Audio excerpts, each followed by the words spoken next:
há espaço para o inimigo entrar, o inimigo faz a festa. E quando Jesus opera o milagre, ele faz a obra por completo. Ou quando Jesus opera a maravilha, milagre na sua vida, é para que haja edificação na sua casa, é para haver edificação na sua vida. E João Batista mandou os discípulos, eles ficaram admirados, eles ficaram perplexos de tantos milagres que eles viram. E aqueles dois discípulos começaram a falar para todos os lados daquilo que João Batista, profeta do Senhor, fazia e daquilo que Jesus fazia também. E muitos publicanos, aqueles homens que trabalhavam para o governo, aceitaram a palavra do Senhor, tiveram aceitação da palavra do Senhor e começaram a batizar, a passar pelas águas, começaram a dizer: eu aceito esta palavra para a minha vida, eu quero morrer para as coisas do mundo e nascer para o Senhor, eu quero servir ao Senhor, e começar a ter mudança de vida. Quando Deus opera um milagre, quando Deus liberta o homem, é para haver mudança de vida.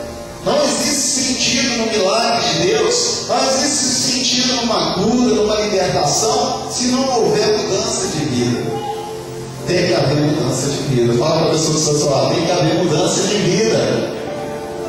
Tem que haver transformação.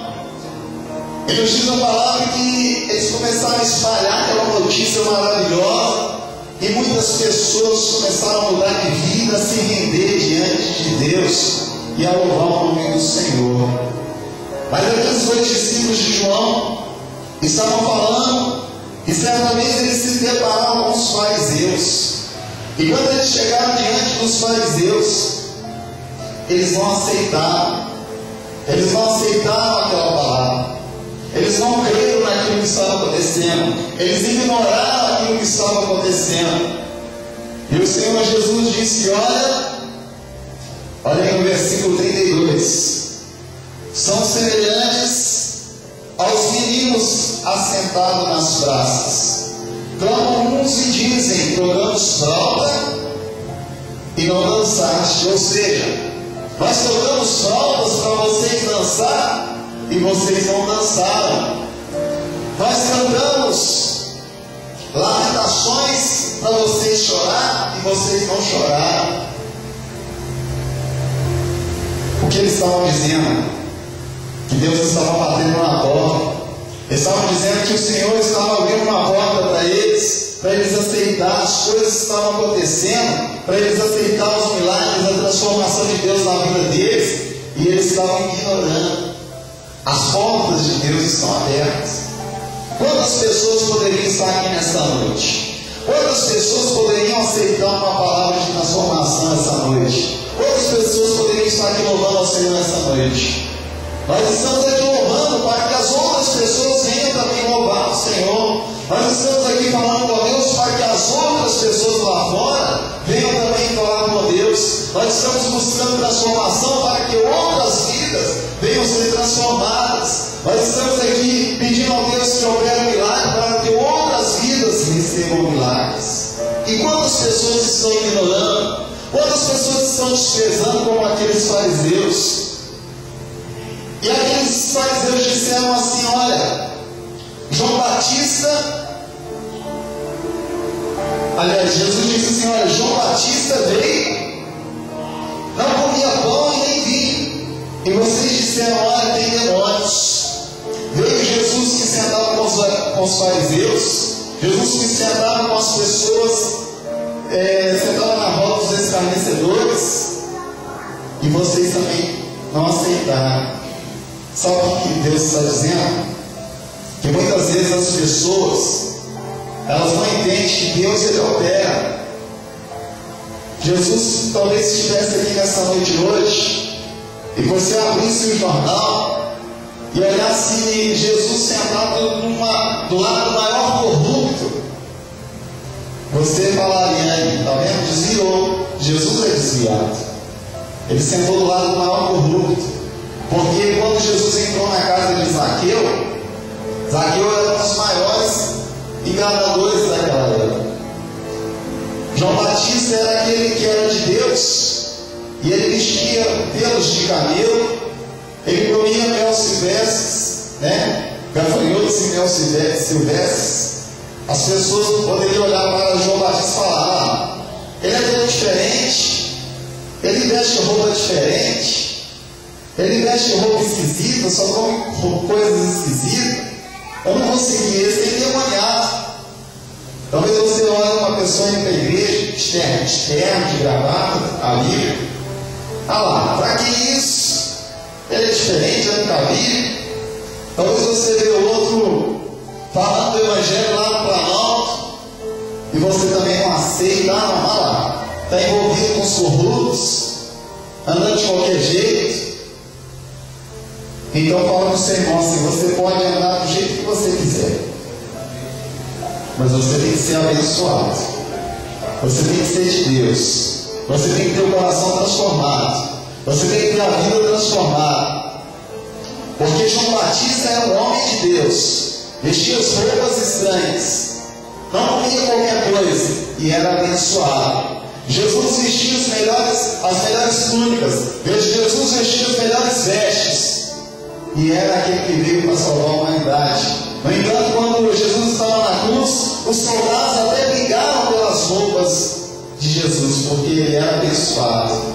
Você tem que ser abençoado, você tem que aceitar aquilo que Deus pôs na sua vida, você tem que aceitar o chamado de Deus para a sua vida.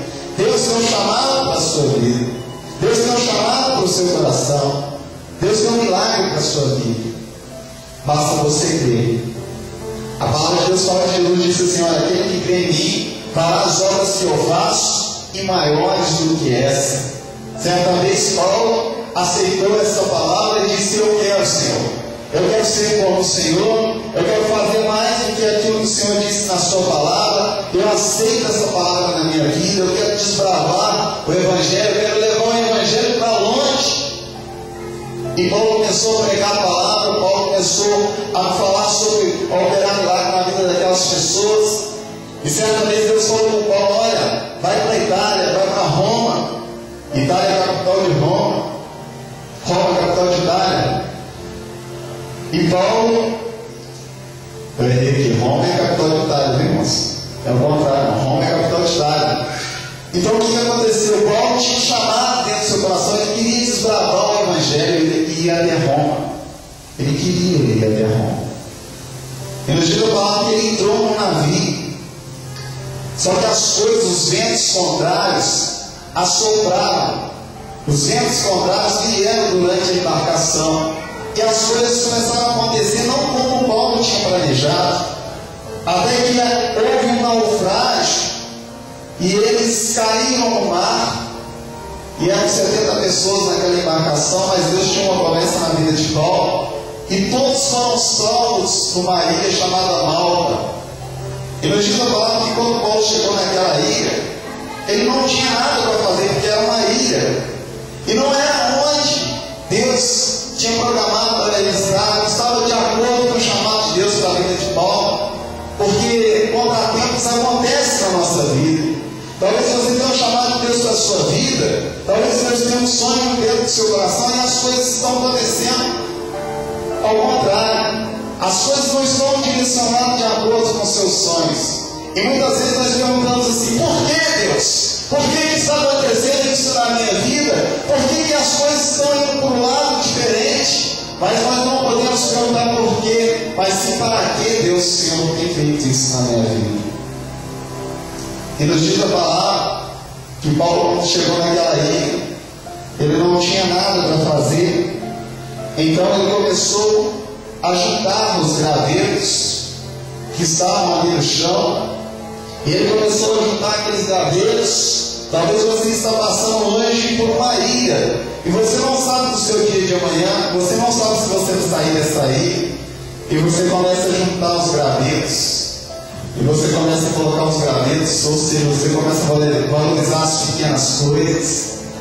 E Paulo começou a colocar aqueles gravetos ali no chão e começou a valorizar as pequenas coisas, sem saber o que ia acontecer o dia de amanhã. E nos diz a palavra que ele colocou fogo ali naqueles gravetos, e uma víbora veio e picou a mão de Paulo. E quando aquela víbora agarrou na mão de Paulo, Paulo foi